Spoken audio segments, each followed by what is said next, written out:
Hi friends, welcome to Blessy బంగారం. మన యొక్క ఏపీ రాష్ట్ర వ్యాప్తంగా ఉన్నటువంటి వైఎస్ఆర్ పెన్షన్దారులకు సంబంధించి మన యొక్క ప్రభుత్వం వారు అదిరిపోయే శుభవార్త అయితే ప్రకటించారు.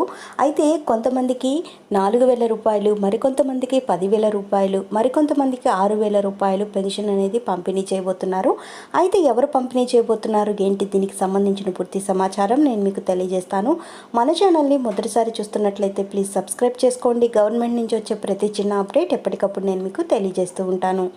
సో మన యొక్క ఏపీ రాష్ట్ర వ్యాప్తంగా పెన్షన్ కానుక పథకానికి సంబంధించి ఎవరైతే లబ్ధిదారులు ఉన్నారో వారందరికీ సంబంధించి టీడీపీ అధినేత నారా చంద్రబాబు నాయుడు గారు పెన్షన్ అనేది పంపిణీ చేస్తామని చెప్తున్నారు.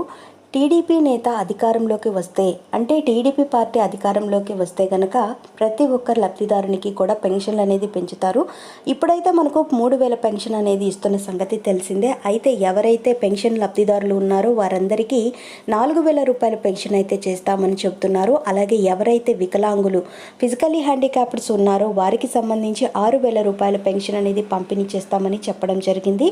అలాగే మనం చూసుకున్నట్లయితే ఎవరైతే డయాలసిస్ పేషెంట్లు, గుండె సంబంధిత ఇబ్బందులు కలిగిన వారు, తలసీమియా ఇలాంటి వ్యాధిగ్రస్తులు ఎవరైతే ఉన్నారో వారికి సంబంధించి ఇప్పుడు 10,000 రూపాయలు ఇస్తున్నారు. అయితే టీడీపీ అధికారంలోకి వస్తే 11,000 రూపాయలు చేస్తాము అని చెబుతున్నారు. సో ఫ్రెండ్స్, చూసారు కదా, ఇదండి మనకు వచ్చినటువంటి లేటెస్ట్ అప్డేట్. మరిన్ని వివరాల కోసం, మరిన్ని అప్డేట్స్ కోసం మన ఏవిఎస్ తెలుగు వ్లాగ్స్ ఛానల్ని సబ్స్క్రైబ్ చేసుకొని లైక్ చేయడం మర్చిపోకండి. Thank you for watching friends. Thank you.